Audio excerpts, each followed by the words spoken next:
Good news. People are traveling again, not only for business, but for pleasure. And while travel today, at least in the United States, is fraught with delays and flight cancellations, people are still anxious to travel after 2+ years of confinement. Now, of course, since work from home was a common practice over these last few years, we're all used to being connected 24 hours a day, regardless of where we are. So that means all those corporate managed laptops will be hitting the road with your employees. Now is the time to reevaluate your mobile endpoint security protocols and user education. Travel imposes more risk on your organization than the typical work from home situation, and it's more dangerous now than ever before. Hi, I'm Steve Murphy. I'm a vice president at ARG, and while I work for ARG, these videos are my own and do not represent the views or opinions of my employer. This channel is dedicated to helping IT leaders make great business decisions. And without a doubt, tourism is back. In some cases, even higher than before COVID. After 2 years of travel moratoriums, there's a lot of pent-up demand to get out and see new places. Even business travel is rebounding, though with video conferencing now being the norm, I do question whether or not business travel will return to pre-COVID levels. We might see an early bump as companies send their reps out to reestablish personal connections, but the idea of needing to travel for face-to-face meetings is probably in a long-term declining trajectory. Given the amount of travel we're seeing now, we need to refresh our approach to laptop and corporate device security. Organizations spent a lot of time and effort to bolster endpoint security when staff was sent home.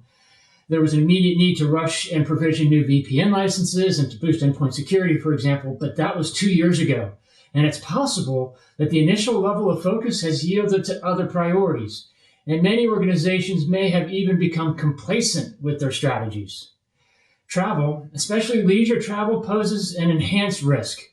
Bad actors aggressively target areas where tourists converge. Family members may share devices and become or be more active on social media. Additionally, the use of portable storage devices may prove more prevalent as travelers want to share photos and work on files that they've downloaded from a variety of sources. When traveling, devices are connecting to multiple networks over the course of the day. Almost all of these networks are public Wi-Fi enabled services. The typical user has very little concern about which network they're using. Their only real care is whether they're getting a good service, and they'll jump from network to network in search of a strong connection. This network hopping makes it easy for bad guys to put up a Wi-Fi network in a crowded cafe, for example, and see half a dozen connections in the first 10 minutes. Now, these connections may not last long because our bad guy might not even be connected to the internet, so the network hopper leaves pretty quickly, but they're connected long enough to do damage. Even if the user is on a legitimate Wi-Fi network, if the security on that Wi-Fi service is poor, others may be able to see and potentially scan the device. Once a user is infected, they may work on a file that they then upload as trusted traffic via VPN, or they may bring the infected laptop home and connect to the corporate network inside the secure perimeter. The hacker now has a foothold in your corporate network, and where they can open a back door, conduct reconnaissance, and start their attack sequence. Just as an aside, in my early videos, I talked a lot about dwell time as being a critical factor in how much damage an attack can pose. Now dwell time is shrinking for 2 reasons, really. First, more organizations are using threat detection and remediation services, so threats are being discovered earlier and being remediated before significant damage can occur. That's fantastic. Also, the bad guys are responding to these faster response times and speeding up their attack sequences to do their damage as quickly as possible before being detected and acted upon. So, back to the travel conversation. Someone comes back from a trip and plugs their infected laptop into the LAN. The threat clock starts ticking at an accelerated pace, and we want to avoid that scenario at all costs. Another way travelers get infected are through sophisticated phishing scams. If a user is being actively phished and the attacker gets an out-of-office email notification, the phisher has a whole new approach to their campaign, sending notices about changing travel plans or urgent updates and so forth. So what should we do today? Make sure all devices are updated and patched. I know, this is basic, but super important before a trip.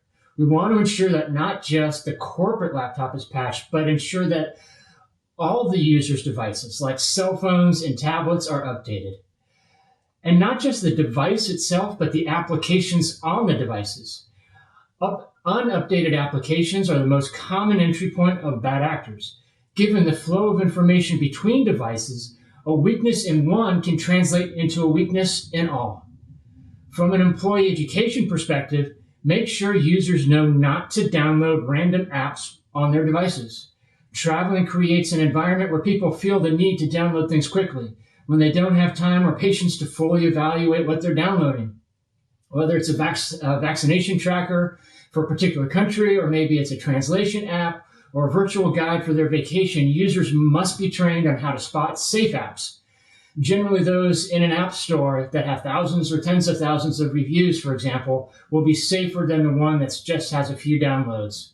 The corporate laptop should prevent users from downloading miscellaneous software, especially when the machine's IP address is different than normal, or the app has a high risk score according to your Endpoint Protection Service. Train employees not to share their devices with others, even family members. Kids especially tend not to be very cyber cautious. They'll go to their email, click on files, or go to their social media and gaming sites that might not have great security. Further, if there's an always-on VPN running on the corporate device, you don't want your personal traffic, especially your kids' traffic, to be visible on your corporate network. The employee might be singled out for some security hygiene coaching when they return.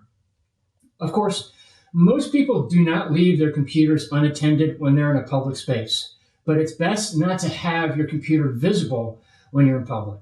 Not only does having your computer visible make you an attractive target for thieves, but a stranger can pretend to simply be moving your computer out of the way a few inches and sneak a small USB drive into a port.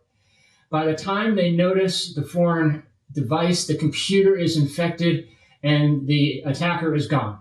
Since we're on the topic of physical security, make sure that the contents of the laptop are encrypted. Many organizations are now fully in the cloud for their workflows, but that doesn't mean that users have ceased to save files locally. Especially when someone is heading out on vacation, they're likely to drop some of their work product on their laptop to have quick access to it when they don't have internet access. Encrypting laptop's contents provides an extra layer of security should the device fall into curious hands.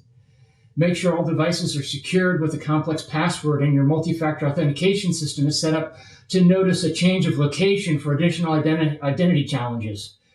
Because cell phone service may not always be available to travelers, or cell phone batteries may be exhausted, preventing them from getting a code, make sure that you have security questions set up before travel so your authorized users can get online when they need to without having to rely on another device to receive a code or authenticate through another app. For those in the IT department, consider limiting admin privileges when someone on the IT team is traveling. It's a small extra step that will reduce your critical risk profile significantly. The last coaching points that I'll suggest offering to travelers is to limit the use of QR codes. These codes have become prevalent in eateries and other travel venues. The QR code will open a website which could be infected. If the information is available another way, coach limiting the use of QR codes. From a corporate communication perspective, consider partnering with your HR department. When employees request time off, consider adding some cyber hygiene tips to their time off approval email that's generated by the HR system, and adding something similar to travel approvals that should be considered as well. This is an easy way to provide relevant information as employees are planning their travel. And also consider putting out reminders to the organization before key travel times, such as around holidays or school breaks. If you're interested in learning about how to improve your endpoint security, take a look at my EDR overview. I'll add the link to the description of this video. I'll also put my contact information in the video description, and feel free to reach out to me if you want to discuss any of the topics on this channel. If you got some value out of this video, I'd really appreciate a like, a thumbs up. And thank you very much for doing that. Now, to come back to this channel in the future, the best way is to hit the subscribe button. That will put my video in your feed so you can come back at your convenience. Thanks very much for watching, and I hope you have a great day.